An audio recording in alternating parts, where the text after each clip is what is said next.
Welcome back guys on the channel Step by Step by Black Mainlines. In the following video, my job won't be to give you like specific variations and stuff like that, but actually it's gonna be to explain you the main principles, ideas, and definitely plans for black in the French defense. We're talking about the main lines, so let's immediately get straight to the point. Subscribe, like, and tell your friends about the channel. Let's go. After French e4, a6, d4, d5, white has at disposal 5 different kinds of moves. This is going to be a very big, but at the same time very important video. The first one is probably the least common one. It's bishop to d3 by white. When they play bishop to d3, they just want to defend the pawn on e4. Well, that's not a big problem when they go with this move. When they go with bishop d3, you just either should take, play knight f6, but for some reason I didn't want to opt for this line for you, because sometimes you have problems with that c5 or knight on c6, and basically that bishop on f3 could cause you some problems because the knight goes on e2. Because of that, after bishop d3, I suggest here c5. What's the point of c5? If you ever capture, it is going to be aggressive exchanged variation. So this is an aggressive approach. For example, if they play e takes d5, e takes bishop d3, we have a classic plan with the knight c6, but we also have a very aggressive approach with c5. I'll show you both a little bit later. So the first thing is that after c5 with e takes d5, you play with an IQP. IQP is isolated queen pawn, and you just want to go with the attack. Another thing is what happens when they go with c3. When they go with c3, you have two kinds of plans. One plan, it's not the main one, is c takes d4. After c takes d4, you play like a d takes e4. And when I play bishop e4, knight f6, and this is where I have to stop. By taking on d4, what we've just done, we've just created an IQP in white's position. So why is that so important? Because when we do it, and when we take on e4, for the rest of the game, we're going to be playing against that IQP on d4.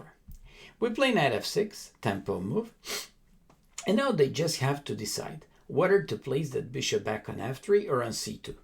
I just have to tell you that these positions are extremely good and easy for playing with the black pieces, and they have great score. So after like bishop f3, take a look at this one. This bishop on f3 doesn't have like the best square.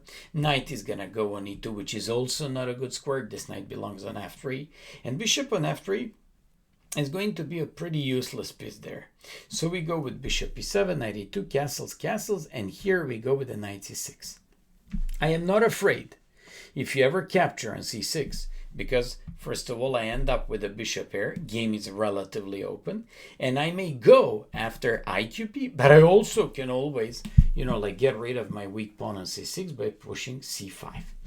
And that's the first rule here. Second thing in this position could be that if they go with knight c3, where they absolutely don't want to react and play like this, now I just need to find something and somehow to improve my pieces. And it's a little bit surprising, but you gotta go with h6 move. There is a very big and improved point behind h6. When you play h6, you just prevent bishop g5, and you want to place your dark square bishop on d6. That's the main point, because you don't have a flexible knight. You don't have them like this. So in that case, you wouldn't need to play h6. But here, knight is here. Those are not flexible ones. And you want to place your bishop on d6. By the way, they go a3. Typical move against the IQP to prevent knight before knight bd5.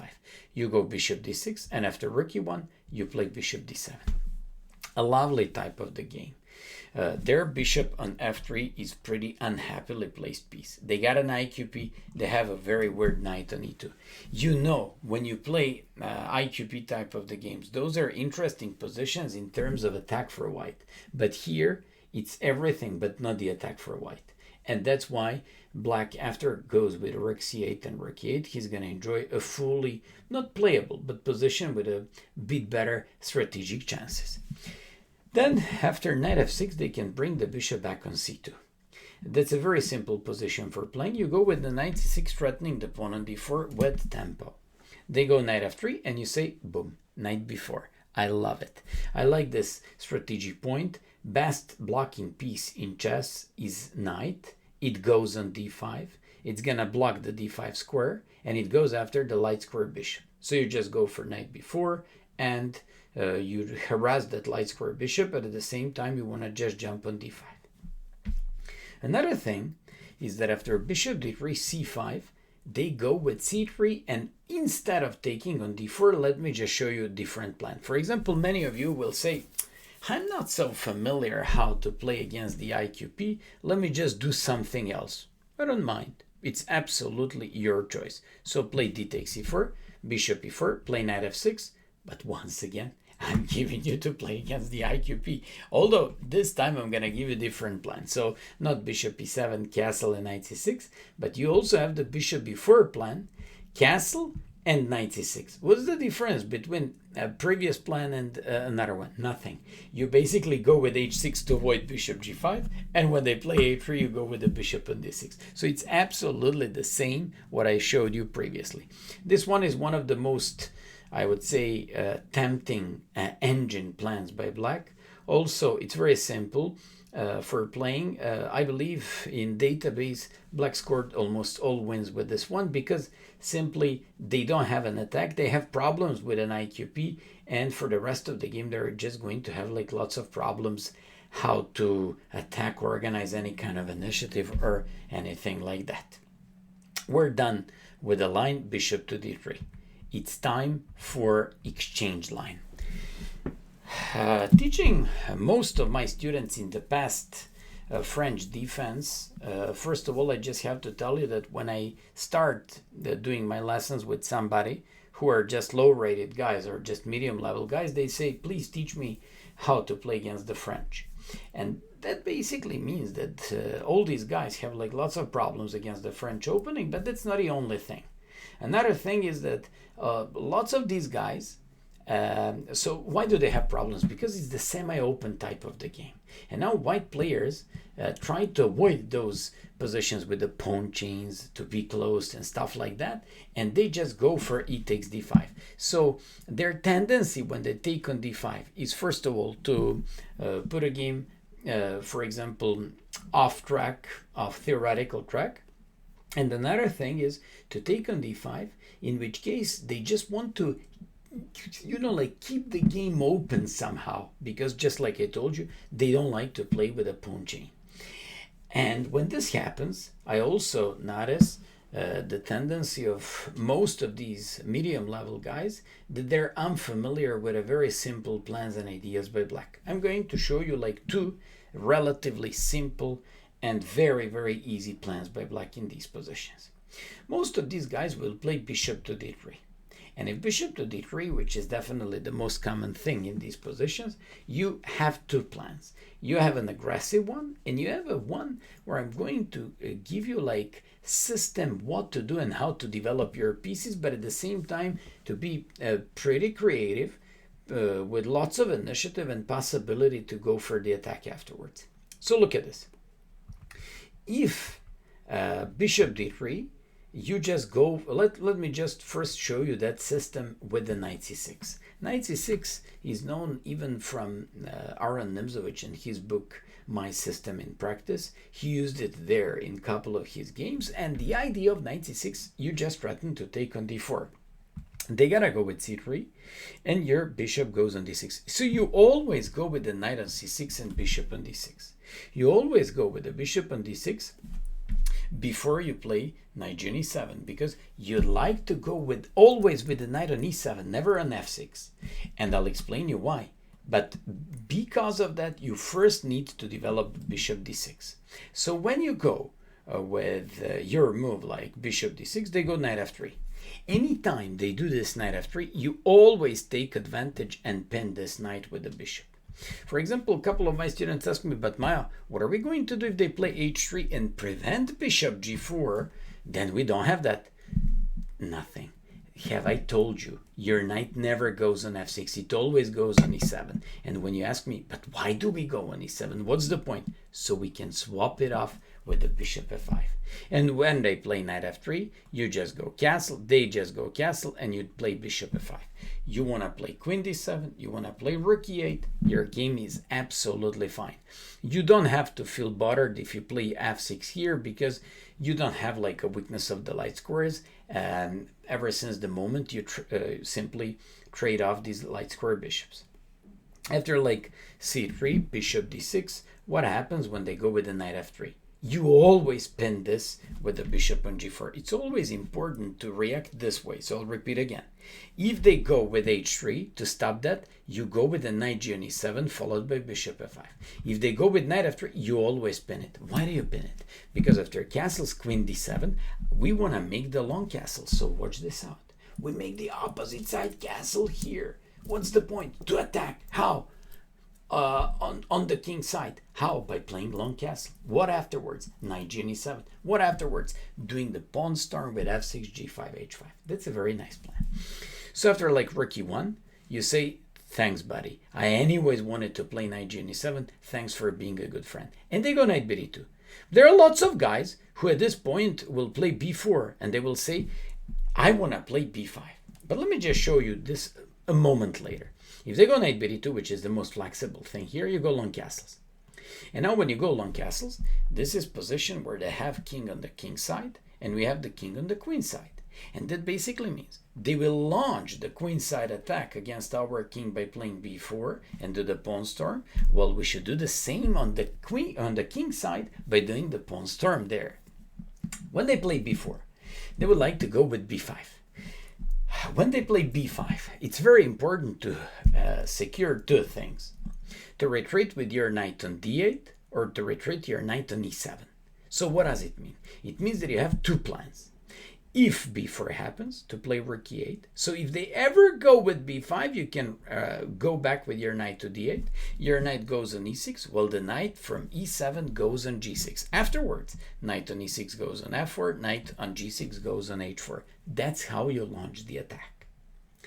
If b4, you don't have to play rook e8. It's not the only move. Another move is knight g6. And when you play knight g6, you actually get an e7 square free for your pieces. So after b5, you play knight c on e7. And now your knight goes on h4. This one goes on g6 or here or in some lines on f4. On your question, what do I prefer between those two lines? Probably a little bit rook d on e8 because somehow my rook on e file is going to oppose this rook on e1, and I definitely want to reroute my knight back to d8, e6, and knight from e7 to put on g6. That's the first plan. Second plan, just to get back to one point, do you remember when I told you b4? And do you remember when I told you without knight b2?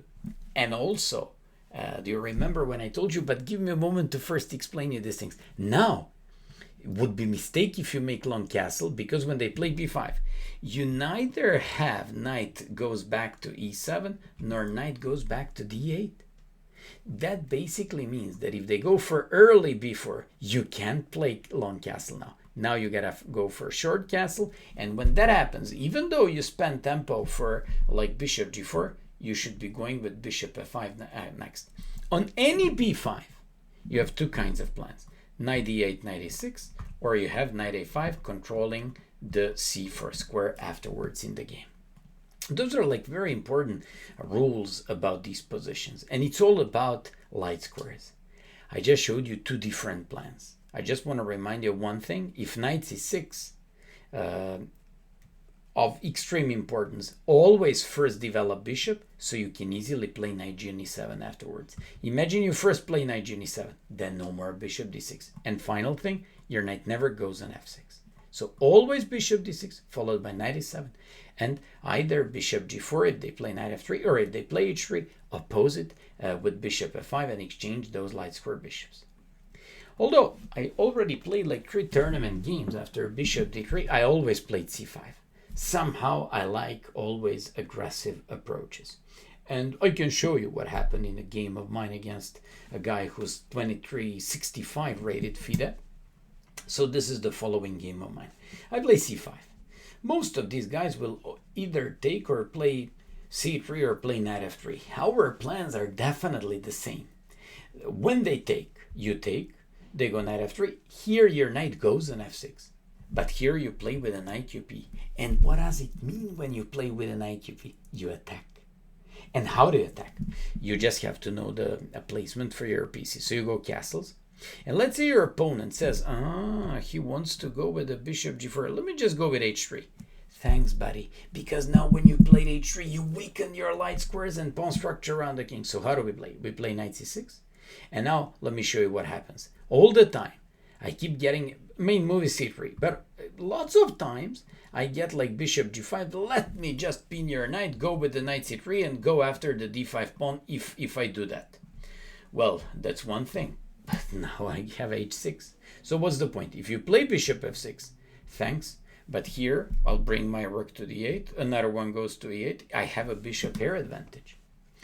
And another thing is if they go bishop h4 and keep controlling and pinning the knight on f6, you have this beautiful g5, and then you have this knight e4. It's immediately a very big and pretty straightforward line. But watch out, we're threatening to win the piece because bishop c5 and the king is pinned on g1. So if they take, you just connect your pawns, you win the bishop pair, you'll play f5 next, and your position after knight e4 is already a lot better. That's why most of these guys after h3, knight c6 play c3. They say, okay, this is an IQP type of the game. I'd like to go with a knight b2 and knight b3. They really want to go for that. I didn't know. So you go queen d6, knight b2, and this is my game. This is my game against Radi Bratovic, 2365, tournament game. I just played, and he offered me draw, I believe, at this point. He absolutely was unfamiliar with the next thing. Bishop takes h3, Big Maya goes and penetrates on the king's side. So bishop takes h3. He captured the pawn. Queen g3, check, buddy. King h1, check. And now he can't play knight h2 because queen will take the d3. So he has to go with a king g1. Let's go with one more piece. Now I'm just threatening knight c on e5, or I'm just threatening rook e8, rook e6, rook h6. He went for bishop f5. I play this. He can never take because of mate. He went with the bishop g4. I recaptured, dragged my rook to e8, e6, and g6, and he resigned in 2 moves after this. So just like you see, you just all the time have to combine with these ideas. Instead of d takes e5, let's say they just don't want to react anything. Then you play knight c6, knight f3, and you just play bishop d6. This could be a very sneaky way of provoking and getting tempo, because you develop the bishop, now they take, and now you gotta take on c5. So they still, they stole a tempo. And if that happens, you go with this, you still go knight f6, rook e1, bishop e6, and lots of guys might say, I trick him now. No more queen d6, no more bishop g4. So let me just go and torture this guy with bishop f5. If that happens, you sack the pawn. He takes, and now you absolutely don't have time for something like rook e6, because we have knight g4, we have knight e4 even in some positions, and they're just suffering in these positions. F-file is open, bishop is open, knight is open. They have problems here. Bishop e3 stupid. Queen is in the middle of nowhere with the queen d7, so it's good for us. And if they play bishop f takes and bishop e3, just take and say, okay, it's my turn. I'm gonna start. First of all, I broke your pawn chain. I removed both of your pawns from the center, e5 and d4, and I'm gonna push my pawn to e5 and get a control of the center. So they just have lots of problems. And finally, those who play knight f3, it's the same. Hey, just one more thing. In order not to ask me, Maya, you showed us what if bishop f5, but what if knight g5? Same, absolutely same thing. You sack the pawn. You go with knight e4 and take a look at the monstrously strong pieces. Knight e4, bishop c5, open f-file, and possibility to go with the queen h4. Who would say? But French can be very tricky and tactical. And finally, they can go with knight f3. You just go with c4. On c4, I gotta teach you the plan. You get a tempo. So they didn't want to take on c5. They didn't want to develop our bishop. Knight c6 can be played, of course. That would be a normal move. And after castle, c takes d4. And after this, going like this. And at that moment, knight f6 castles, and afterwards bishop c5. But it's a little bit, I would say, more original type of the game. You go with c4, get a tempo. And now they gotta bring the bishop back to e2. You go knight c6. You first develop bishop. On any b3 you gotta take. Play knight g e7 and play castles. Your position is nice. But I don't think black's position is that bad either. So I'd say with mutual chances. They want to play with the hanging pawns. We want to keep control of the center and of the d5 blockade for the time being. So here black went for bishop b4, going after this knight, pressuring with the bishop g4, maybe this pawn on d4 and stuff like that. And I just want to show you one more thing.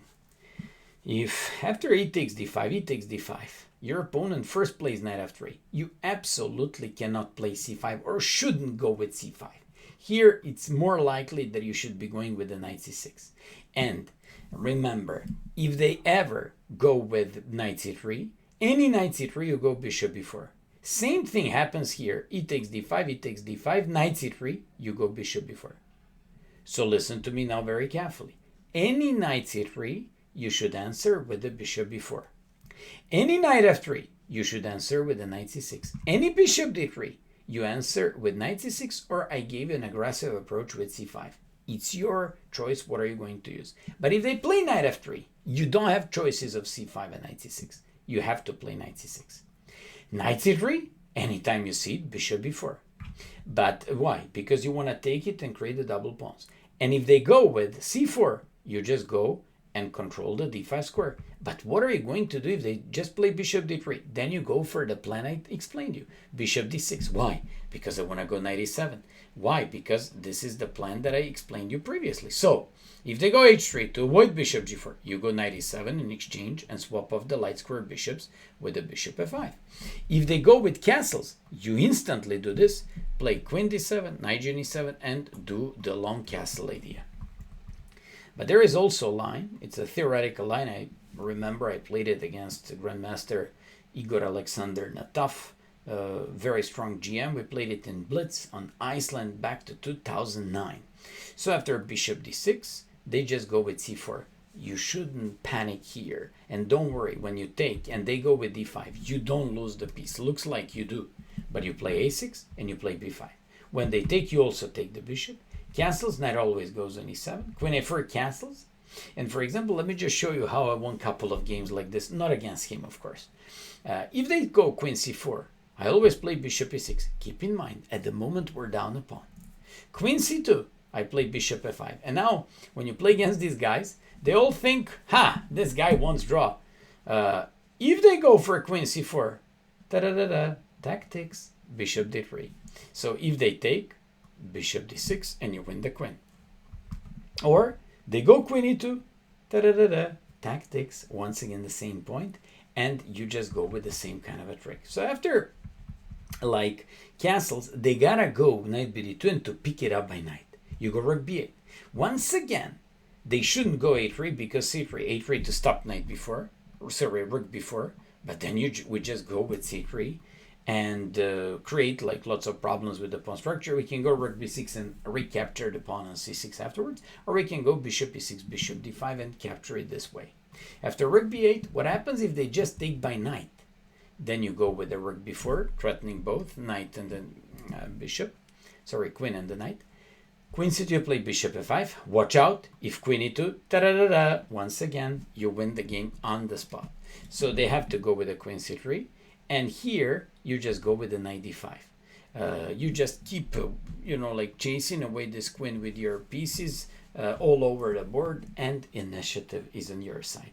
That basically means that in the whole line, once again, let me repeat it, with the knight f3, knight c6, bishop e5, bishop d6, c takes, you take, and it's very easy to learn it because it's a 4 sequence of moves.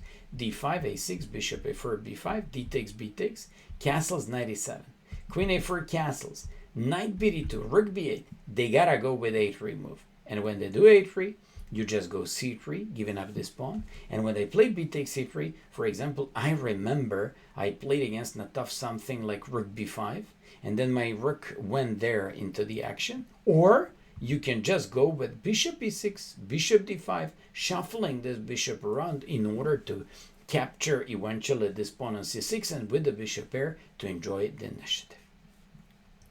Those are ideas against exchanged French. Let's go on to the next one. It's one of the most annoying systems and most common systems on medium level and amongst club players. For some reason, most of these club players, they have some sort of like chess culture, which means they heard it somewhere, watched the YouTube videos, or more likely read it somewhere in the literature. So they just read and they just realized that the weakest piece in the French is the light square bishop. And that's why in most of these books, e5 is suggested, like put the light square bishop out of the game for the time being by pushing that pawn to e5. Well, makes perfect sense. It's not a problem. We just know that it's part of their plan. So when that happens, you just go with c5. But wait a sec. My job here is not to give you lines, just like I told you previously, but to give you different kinds of ideas. I remember when I played my first, for example, you don't like the main lines, you just have some work to do at home, and I hate like learning all these theoretical lines. Then you say, okay, I'm gonna open up Maya's video about the main lines in the French. He gave like 3 approaches. Let me just give you 3 approaches. One is a6. That's what I played when I was very young, and my first ever, okay, because I started playing chess at the age of 13. Can you imagine? My son began at the age of 5, 6. So a6. Idea is to go and to exchange the light square bishop by playing bishop d7 and bishop b5. And I'll always remember that game because I won it, my first ever game, and I beat up Serbian champion. So the guy played knight f3. I played bishop d7 to go bishop b5. And why? Because someone at that time, my coach was international master Maximovic. He told me, you always want to get rid of the light square bishop by exchanging it. And in the game was, if bishop d3, you just go bishop b5. And then you just recapture by pawn, and then you just push your pawn to b4. Or if they go castles, you just push your pawn to b4 and break afterwards with c5. Without the light square bishop problems, you absolutely have no problems. In case of c4, you just take and bring your bishop on c6. So you just give it some sort of, open diagonal and make it work. So after castles, knight d7, watch this out. Your knight goes on b6, another knight goes on e7, and you play queen d7. Even reminds me of some Caro-Kann type of games. So that's one plan. And by the way, in that famous game of mine was a6, my opponent went with something like, how did he go? I believe c4, d takes, bishop takes. I played bishop d7. And after, it was something like this. Actually, on c4, d takes, bishop c4, you don't even have problems, and you don't have to go with the bishop d7 and bishop b5. You cannot go with c5 and break in the center. I can't remember exactly the game. I just know that this plan, a6 followed by bishop d7, works with this idea. Okay, I just showed you, and now you know how to trade it. Another plan could be, I remember this a6, bishop d7, and bishop b5 idea, but if it was that strong, everybody would play it, and nobody does it. Let me just go with b6 and bishop a6. That's the second plan. And watch out on this one, not to blunder something very bad and to actually swear me for the rest of your life. So you go b6 to play bishop a6. You just want to play bishop a6, and you want to get rid of the light square bishops this way. And they go c3. Watch out. c3 behind itself has a very, very venomous idea. So if you go bishop a6, which would be a severe blunder, bishop takes a6, knight a6, da-da-da-da, queen a4 check, they give you check to the king, and they win the knight on a6. And when they play c3, and only good players will play c3, you just go with the queen d7. An idea of the queen d7 is not to give them queen a4 at proper moment, and you just go with the bishop a6 next. No matter what happens, you just take by knight. And how do you develop your pieces? For example, they go after the knight, you go back, you break with c5, and your knight goes on c6. Well, at the same time, your knight will go on e7 and goes on f5. Also, if they immediately go with this, you just go c5. And now you've got an option of bringing that knight back to c7, and this knight goes on e7 and c6. And finally, a classic idea, a third one, and absolutely the main idea is c5. When they go with c3, you just go knight c6. But here I once again have to stop and to show you Raphael Vaganyan's. He's actually Armenian player, legend of the French defense, and he came up with something very surprising. You all know knight c6, followed by queen b6. And I'll show you these ideas. Let me just show you two more plans. Raphael Vaganyan was the first one who came up with the idea of knight e7. And after knight f3, knight e6, bringing this knight to c6. And now you're probably wondering why. Because you want to go with b6 and exchange this knight with this. So you need a knight on b8 to support the exchange of the bishop on a6. So after bishop d3, b6, if they go castles, you just say, I equalize. I just exchange the light square bishop, so I don't have any problems. But some guys will say, okay, but I play queen a2, and with the queen e2, I create a battery, and you can't play bishop a6. And then you say, okay, but I play a5. I still want to go. And they say, but I go a4. And there is a famous way of placing this bishop on b5 in order to provoke you to take on b5. If you take on b5, for the rest of the game, your knights are going to suffer. But no, you play bishop e7 and do the castle. Afterwards, you're just going to choose how to develop, but this is absolutely the best line for both sides, although black doesn't seem to have some serious problems if that happens. Eventually, you can always consider bishop takes this, a takes, knight a7, queen d7, and win the pawn on b5. And I showed you that plan. Let me just show you another plan. The worst piece in the French is the light square bishop. And that's why I showed you Raphael Vaganyan's idea with the knight e7, knight c6. But he also have one more plan.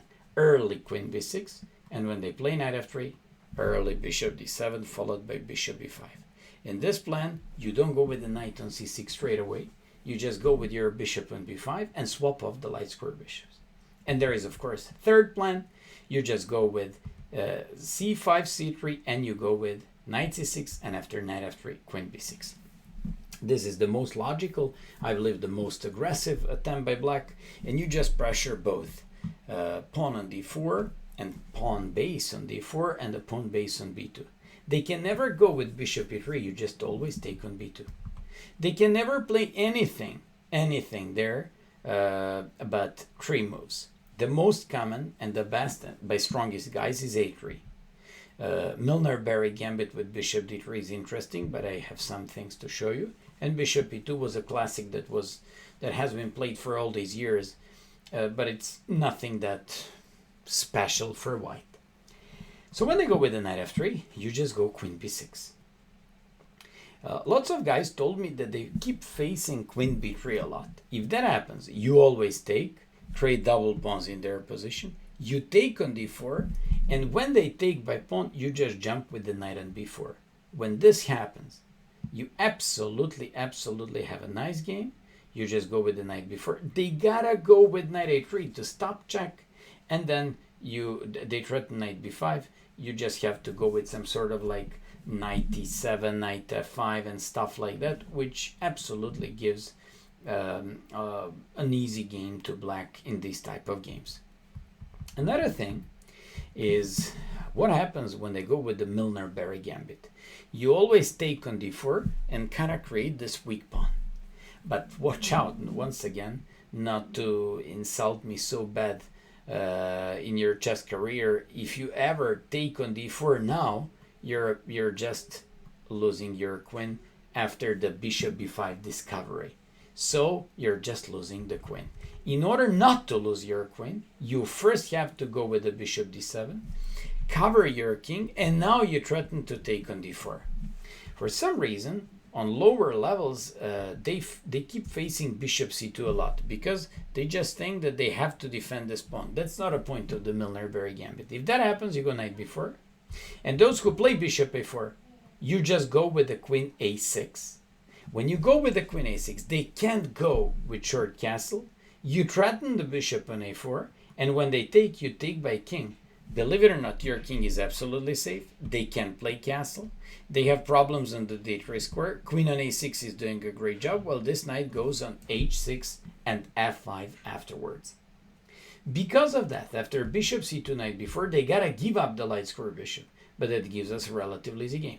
With tempo you take, with tempo you develop bishop, and with tempo you bring your knight on e7 and f5, going with tempo with, for example, knight f5 followed by bishop b4 or bishop e7 and short castle. Black is fine. Because of that, those who play and go for the Milner-Berry gambit, they're going to sack the pawn. We take it, and now they have two ways. A traditional one with a knight d4, queen d4, knight c3 to threaten knight b5 is refuted nowadays. You just go with the knight e7. You want to go knight c6 and go after the pawn. King h1, knight c6, f4, knight b4, chasing this bishop away. Anytime they bring it back, you save your queen, and you're just up a pawn and you trade the queens off. If they go rook d1, you just go with the bishop c5. That's a move that most of the French players are unfamiliar with. And when they take the pawn, you just go queen f2. Looks like they're just equalizing material and position fully by taking all this material. They can take bishop b7, rook e7. I won one blitz game like this. And if they go bishop b5, you just take. You take on a2, and you're up a pawn. And they all think they can win the game by bishop d2, restricting the knight. You got to remember following things.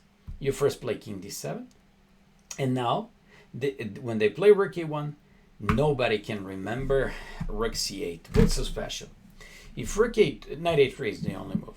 But if rook a2, you just go rook c2, and bishop has to move, in which case you're going to deliver checkmate on the back rank. So when they play knight a3, you can't go back with the knight. Now you have to remember the following fantastic move. And just when they say, okay, but I'm winning a piece, no, you don't. I'm doing deflection. And I'm doing and delivering checkmate on the back rank. So when they go with bishop c3, you just go d4. Bishop d4, rook c1, bishop c5. This is how European champion Potkin from Russia won one of his games, playing black and knowing the theory for the 26 moves. Really impressive. And just like I told you, after bishop d3, c takes, bishop d7 in order to take on d4, castles, knight d4. Not knight d4 is problematic nowadays, but knight bd2. Knight bd2, if that happens, because they always want to answer knight takes f3 by knight f3, you just go with a simple move. What's the weakest piece in French? Light square bishop. Are we up a pawn? Yes. Let's exchange, and with one stone kill the two birds. So let's exchange the light square bishop, and let's keep on exchanging pieces, which is going to simplify our game. Bishop e3, queen a6, bishop b5, queen b5, knight e4, queen d7, rook c1, knight e7, f4, and we just go with g6. It's very important to prevent their like initiative like this with g6, while at the same time, if they don't want to go with f4 because they really find this difficult, they go queen b3, I just go knight c6, and I have a nice easy game. I'm up a pawn. And if you go queen e2, I still go knight c6. You say, but I want to get the pawn back, Maya. I play queen a6, you're up a pawn, I gotta get it back. I say, okay, I don't care, I play rook c8. And you can't play queen a7 because I'm gonna take and play king d7. Now I'm overprotecting and going with the rook on a8. I gotta be better in these positions. After rook c8, they gotta go rook c2, c5, and c4. We're up a pawn. We just have we just keep solidifying our type of the game. I wanna play bishop e7, followed by short castle, and black is doing great. I believe I just showed you all these lines against Milner-Berry gambit. So it's time for knight c6, knight f3, queen b6, bishop e2. Bishop e2 is one of the most classic approaches by white in this position. You always take on d4 and go with a knight on h6.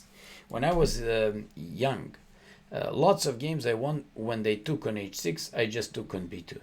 And then I'm about to win the rook. If they just play knight bd2, we've just won a pawn. Another thing is what happens after bishop e2, c takes, knight h6, and they go for the main idea, knight c3.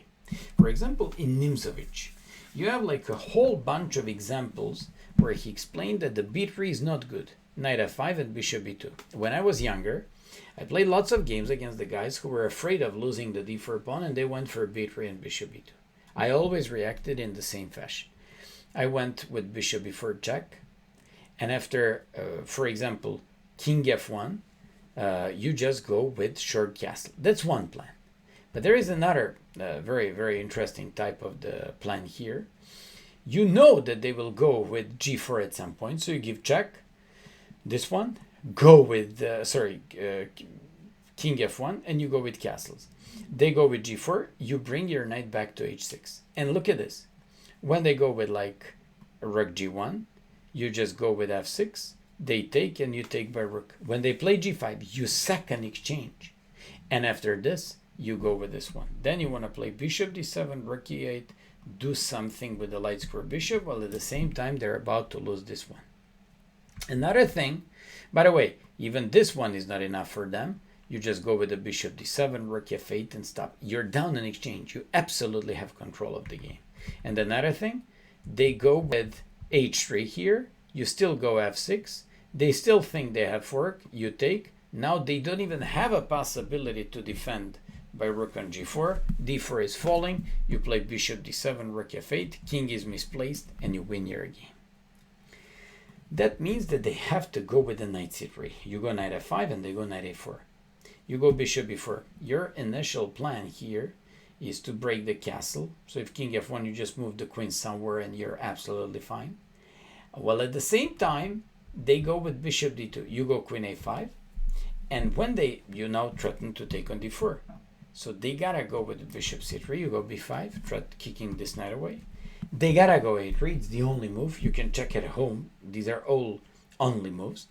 Bishop c3, threatening knight. So they gotta take by knight. You play b4 and capture by queen. Now you threaten to win one of those two pawns. Pawn on b2 and pawn on d4. They go bishop b5 to defend and to release the pressure from the d4 pawn. And they go queen d2. You go castles. You go rook f to b8.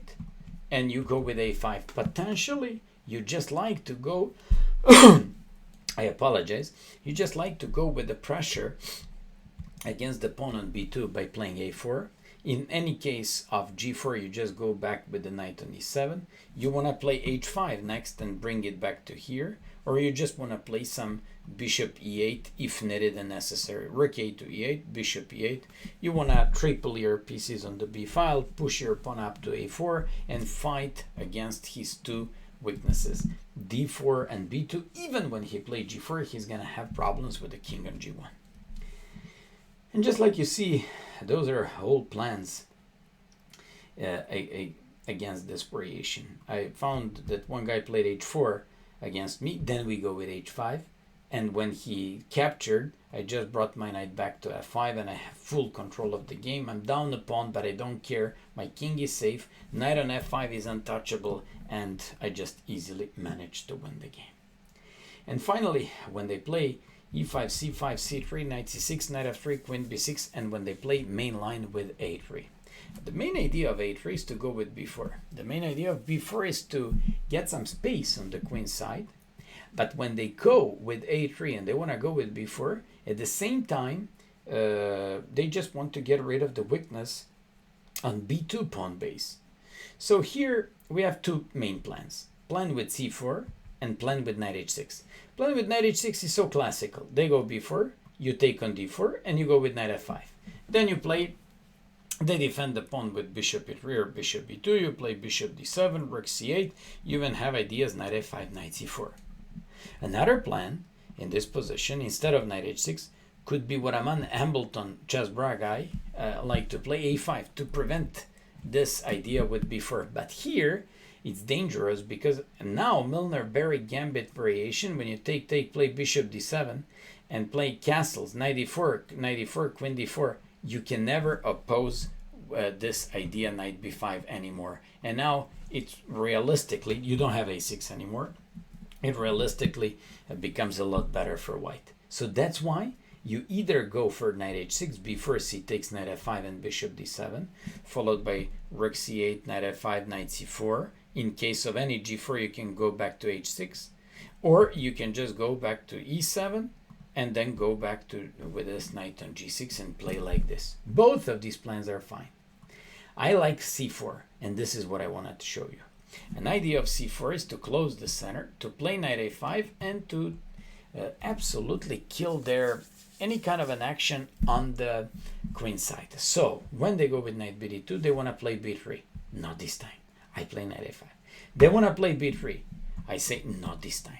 Because if you, after everything, play b3, I'm going to capture. And if you capture, I'll pin you with the bishop on a4, and then you have problems.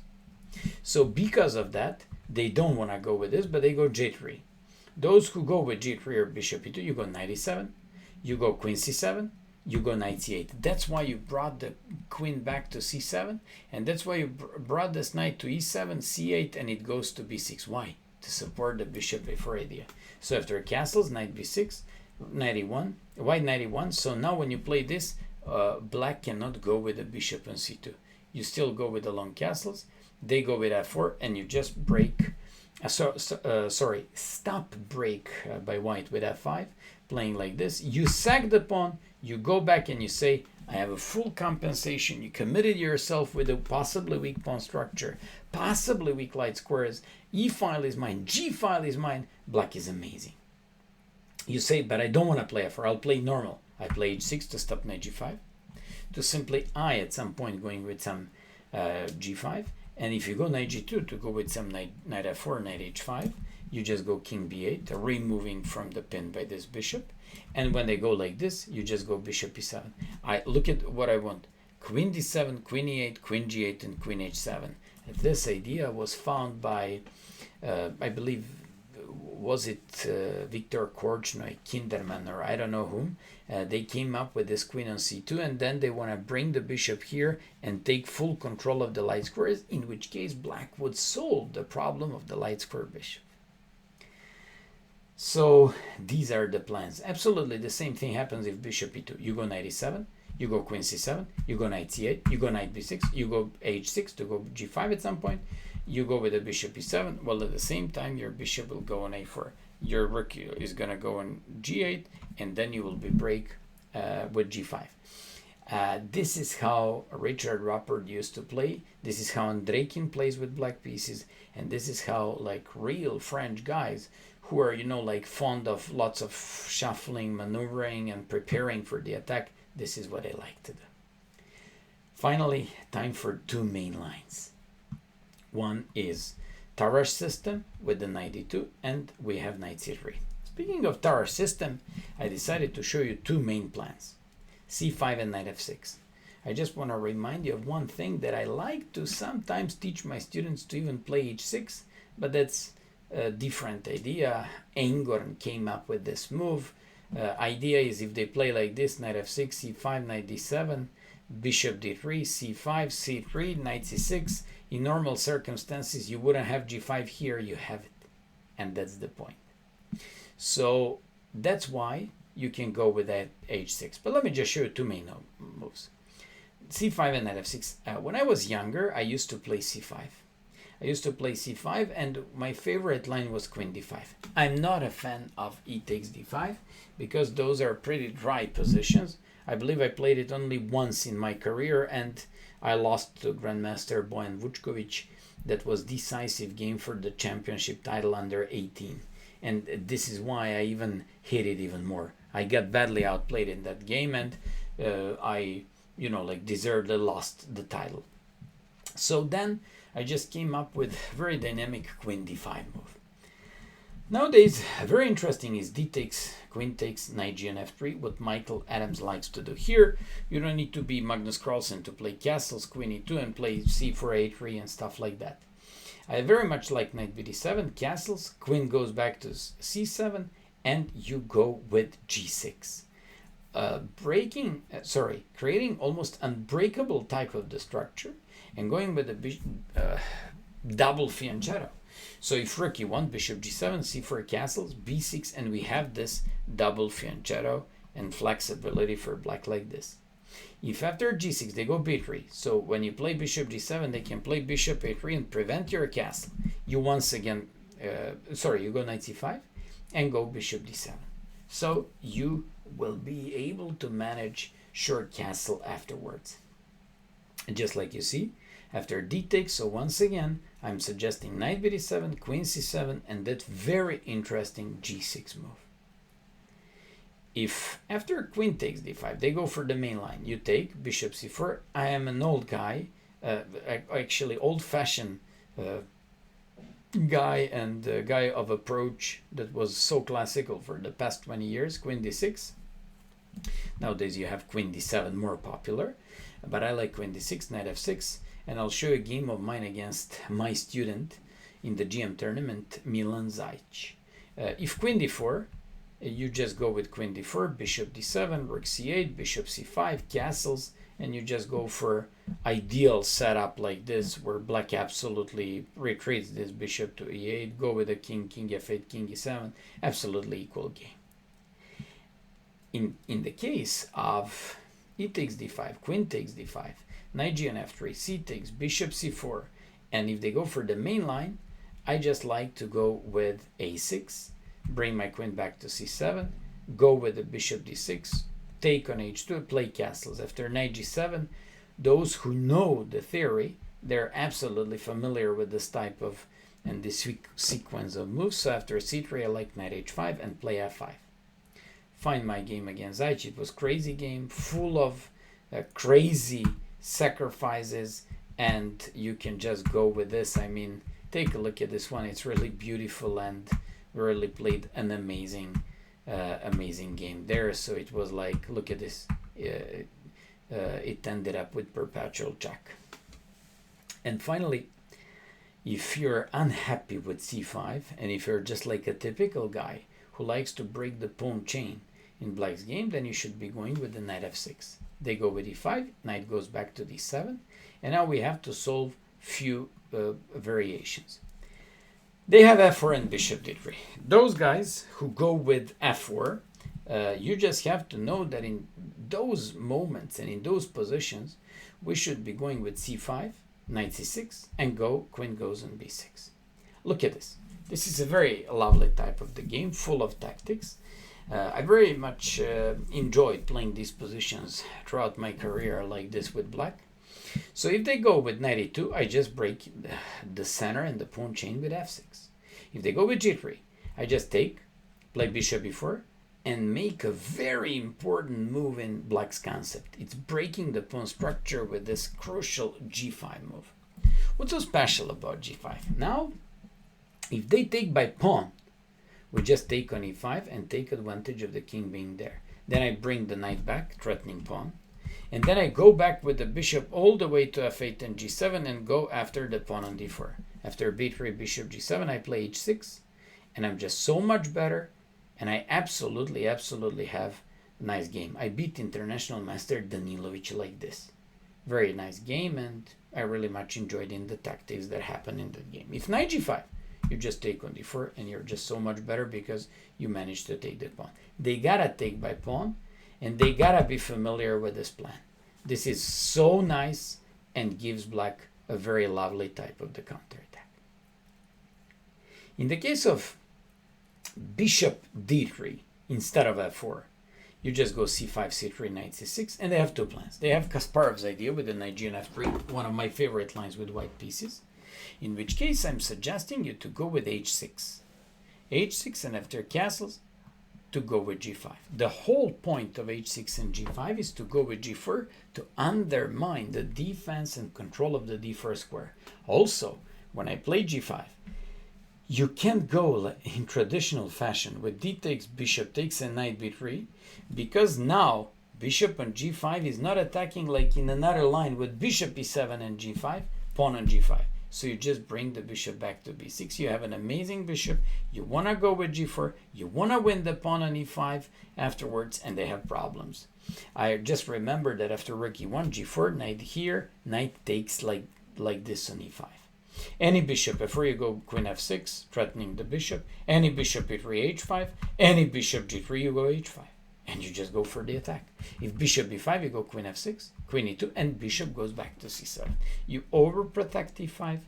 You overprotect everything. You want to get rid of the pin, and afterwards be able to carry on with a normal game. Black is absolutely fine and scoring fantastic in these positions.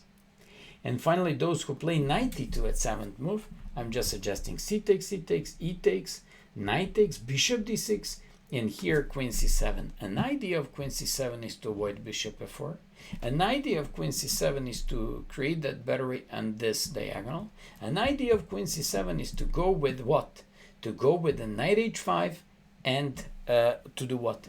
All these French guys, they're absolutely familiar with the idea that all they have to do is just to try to exchange the dark square bishops. So look at this. If they go with knight c3, that's mistake. It looks logical to threaten knight b5, you just go a6. And when they go bishop h4 to exchange the light square bishops, you say, my friend, I'm just going to use a famous plan of Lev Sakis. So knight h5. What's the point? If they go with bishop g3, you just exchange and go with g6. And then your queen goes all the way to g7 and pressures the pawn here. Then you play bishop d7, you double up your rooks on the f-file and launch the g5 and attack on the king side. Eventually you can even use the bishop c7, bishop b6 going after the pawn on d4. If instead of this, they just go with a rook e1, you just go g6, same plan, and you want to go with the bishop here, sorry, queen here. They go bishop here to threaten bishop h6. You say, not this time, not against me. Also, when I play g6, now you don't have bishop h7 discovery once I take on d4. So when they go with like bishop f1, bishop d7, bishop e3, knight f4, g3, g5. I won so many games using this plan with the queen g7 here. Then I go with g4 and I'm crushing them because I like to attack. If bishop e3, bishop d7, and I just want to go with the plans knight f4. Sometimes if they move the queen, boom, I never hesitate. Go with the rook, threaten this one, jump on f4, and I just have an amazing game. So just like you see, after e takes, knight f3, bishop d6, queen c7, bishop g5, knight c3 would be bad. Rook c1, I just go a6. Idea is to avoid bishop b5. And when they go bishop h4, I never give you a chance to swap off dark square for the dark square bishop. I take it by knight, play g6, and I hide my queen to g7, and I have a very, very nice game. Finally, there are guys who will play bishop h4 going for the same idea, knight h5, you exchange, play g6, and here you use Lev Sakis idea that works perfectly fine in the practice. It's time for the main line. It's time for the line with the knight c3. And on knight c3, I have two basic approaches. Here, I don't want to bother you with all these theoretical lines. Main option for me would be win over line with the bishop b4. But let me just first show you some of the basic idea of the Steinitz defense. You just go with this one. Knight f6, bishop g5. Here, you have three approaches. You have McCutcheon, you have d takes e4, and you have bishop e7.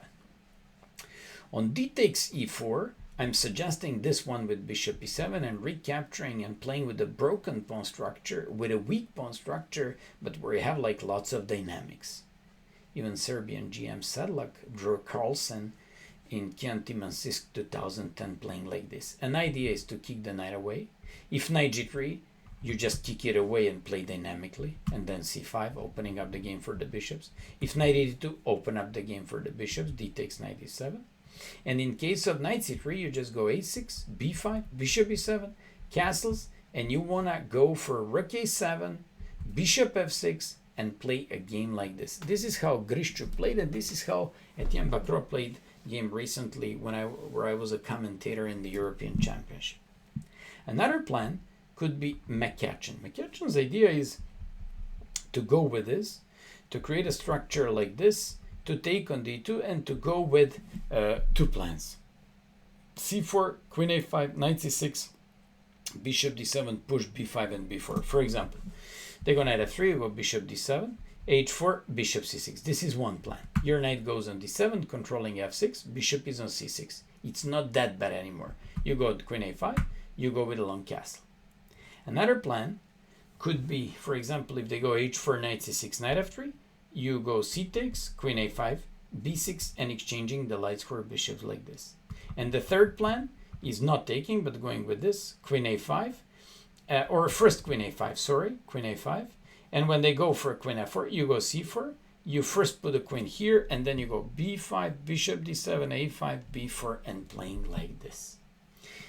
And third plan could be bishop e7, and I believe you should be going for that one if you opt for Steinitz defense, third move, knight f6.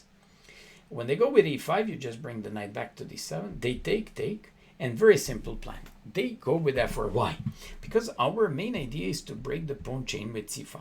We can't do that without first securing the knight b5 idea by playing a6. So when they go f4, because they're pretty much aware of the fact that if we want to break it with c5, and we won't do it now because we would have terrible problems on d6 and c7, we just go with a6. And when you go for a6, you now want to break with c5. When they go with knight f3, you go c5. Anytime you take or play knight c6, you're fine because the center is about to be broken. Knight c6, I'm going to show you a plan thanks to which I won so many games of mine. So watch out, this is just a plan. I don't know what are they going to do and play against you. I'm just showing you plans. Knight c5, and if long castles, b5. And if bishop d3, b4. And if knight e2, a5. And if knight d4, that's why it brought back to d2, you take and play castles. You want to play bishop a6, you want to play bishop d7, you want to play rook b8, you want to play a4 and break with b3.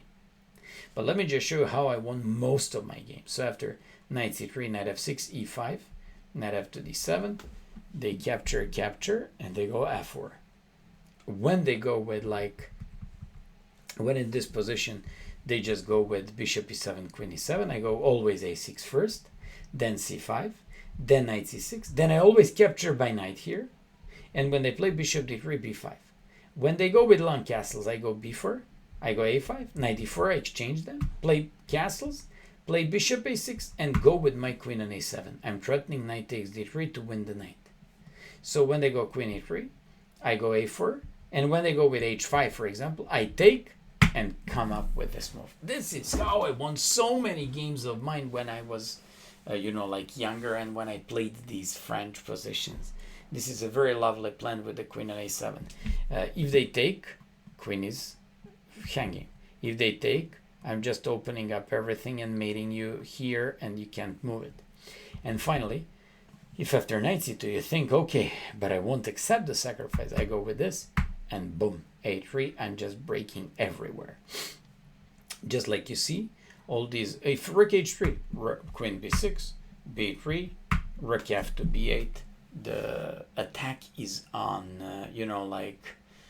my side. I really much enjoy my game, and I really, really have a lovely attack. Apart from all these ideas, I just want to remind you of one thing. If, in this case, they just go with e5, that's one of the main lines of the Steinitz defense, knight f2, d7, and f4 without bishop g5. You go c5, knight f3, knight c6, and they go bishop e3. Here there are so many plans. Nakamura enjoys queen b6 or c takes followed by queen b6 and stuff like that. I would go with the typical a6 idea. And when they go queen d2, you go b5. They can never make long castle in these positions because you play c4 and mate them on the king side. And that's why they first have to take on c5, you capture. And no matter what I do, and no matter how they play, and most they can play queen f2, bishop c5 or whatever, you always go with the following type of things. Let's say they take, and they go bishop d3, for example, because you never take this bishop by knight. You go b4, you go a5, you go queen b6, and you go bishop a6. This is how you solve the problem of the light square bishop. That would be my plan. So just like you see, the whole concept in all these variations was let's swap off the light square bishop. And finally, let me just show you the Wiener line that I'm very happy with. I go with a bishop b4. There are so many sidelines. On e takes, bishop d3, knight c6, a3, I just go bishop a5, using the game Hui Fan against Mamajarov. Knight g7, castles, and I just play bishop f5, similar to the exchange French. In the case of knight g2, Steinitz, Alekhine Steinitz defense gambit, you just go knight f6. You remember this one that I covered from white's point of view. And after e5, knight d7, a3, you bring it back, break with c5, and play that famous b6. But don't go with knight c6 first. First do b6 in order to keep the flexibility, while at the same time, if they go g3, because they have no better way and place to develop this bishop, you now go with the bishop a6. Fantastic plan, and this is how black gets a great position after this gambit. In case of a3, you just take the pawn, knight f6, and I have a specialty here, bishop d7. Why? Because you want to go with rook g6, defending on f6, break with c5, and this is where you're going to see the point of bishop d7. Your bishop goes on c6, over protects this. If knight g3, you always have queen a5 to put it back and to have full flexibility. If a4, to stop bishop a4 at some point, you go with the knight bd7, queen e7, and you go with e5. You absolutely managed to do everything just in time. Put your bishop where it belongs and break in the center the way it should be, and black is just fantastic. Then there is a line with bishop d3. You always take, castle, and break with e5. These positions are considered to be absolutely fine for you. If they take, you just take a knight g4. If they don't take, you just take on c3, take the pawn, play c5, threatening knight c7, you defend, and when they play rook e1, you go knight c6. After c3, a6, rook e8, knight c7, queen f6, threatening the bishop. You just go with bishop f5, they take, you take, and after rook e1, you go h6. You're better, and you have full control. If bishop c6, you first include d takes c3. That's the point. And there is a line, I believe it's some sort of gambit, finger slip gambit, I believe. You go with d takes e4, you play knight f6, you go with the queen d4, you're now taking that pawn, and go with the bishop f8. Very lovely one, and go with the queen f2. I don't want to bother you with all these ideas and stuff like this. I just want to tell you that position like this is considered to be great for black. Thing is that after bishop e3, you play queen h4. Thing is that if they go bishop e2, you go rook g6, and your position is absolutely lovely. So in finger slip variation, you take on e4, you get a pawn back, and then you take on d4.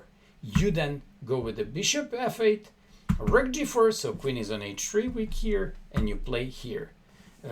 Absolutely fine game for black. 2 pawns up. You can even get 1 pawn back and get into completely winning game. If queen d3, what I gave you is one of my approaches on the channel, you just go with the knight e7. And an idea of knight e7 is just to go with castle b6, bishop a6. This is how how Kramnik played against Hui Fan. After a3, bishop c3, b takes, castles, and just go with b6, bishop a6. And finally, for those who go for early queen g4, you go knight f6, break in the center with e5, and after e5, take on d4, bring the queen bishop back to f8, take everything, take on c3, and play knight d7. When they take, you just prevent knight b5, take on f6, and get an equal game like this.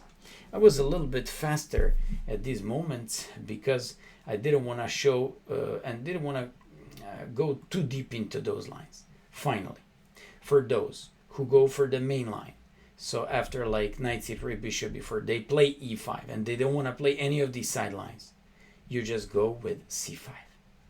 I always give my student suggestion to go with the queen d7. Also, Vaganyan's old move. Idea is any queen g4 to be able to break with f5, kicking this queen away and defending the pawn on g7.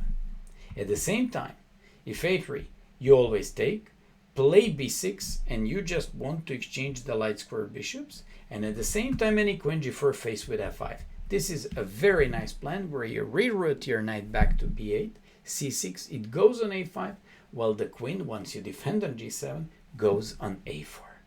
Although, my main approach with the black pieces is to go with c5, a3, playing like this, queen a5. It's Tarrasch hook variation, where I really enjoy placing my queen on a5 and then on a4. My queen is going to squeeze out these guys and their games on the queen side, and by playing like this, everything is going to be based on exchanging the light square bishops and keeping the queen there for the time being. So what does it mean? If they go for knight f3, you just go b6 with bishop a6. If they go with queen g4, you just have to defend the pawn. And when you defend the pawn, knight f3, go b6 followed by bishop a6. Same thing. If they go rook a2, because c2 is king, b6 followed by bishop a6. If they go king d1 defending, b6, h4 to play h5, you always kick it away and play bishop a6. That basically means that they are not supposed to play anything like this, any h4 you face with h5, and then go with b6 followed by bishop a6.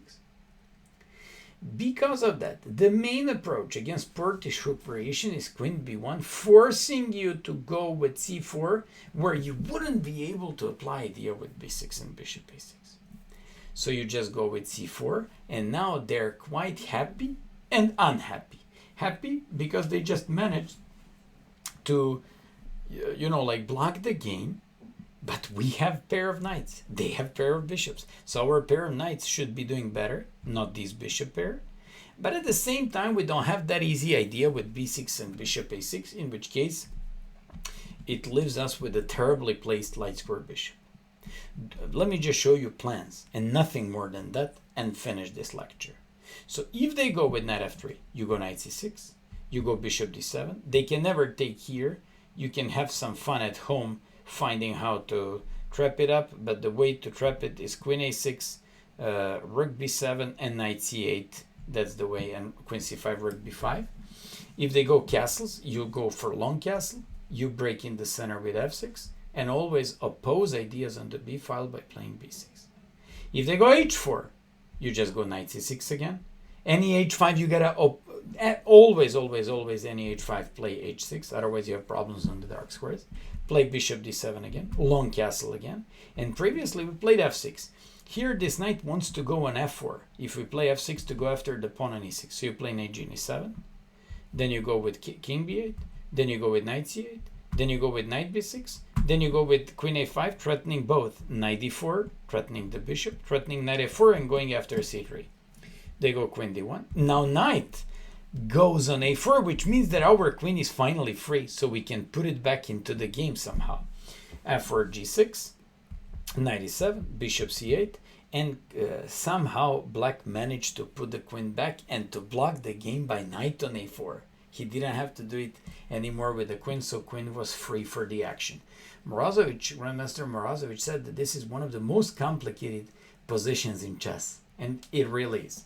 And finally, if they go knight e2, to go eventually somehow with this knight on h5 to create some weaknesses on the dark squares, you go knight c6. You once again go with bishop d7. You absolutely delay development of this knight till they come to h5. Now you can play g6.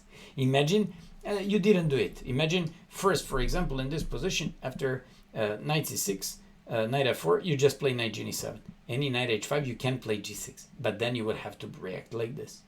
But if you play bishop d7, knight h5, g6, they can't play knight f6 because you would weak, and that would be weak pawn, and you could be able to break in the center afterwards and go after this pawn. And in case of g6, they bring the knight, you play, of course, long castle, bishop e2, break on f6, jump with the knight, threaten knight e4 to threaten this bishop, and after queen c1, play h5. I want to chase the knight away on g3 with h4. I want to prevent bishop g5 with knight e4 afterwards. I want to move my rook to f8, but eventually, I also want to break in the center with e5. Guys, this was so demanding and one of the longest lectures that I've ever made. Hope that you enjoyed it. I just gave you the main ideas and what to do there, and hopefully you're going to have lots of nice wins with the French defense. Thanks, and see you next time.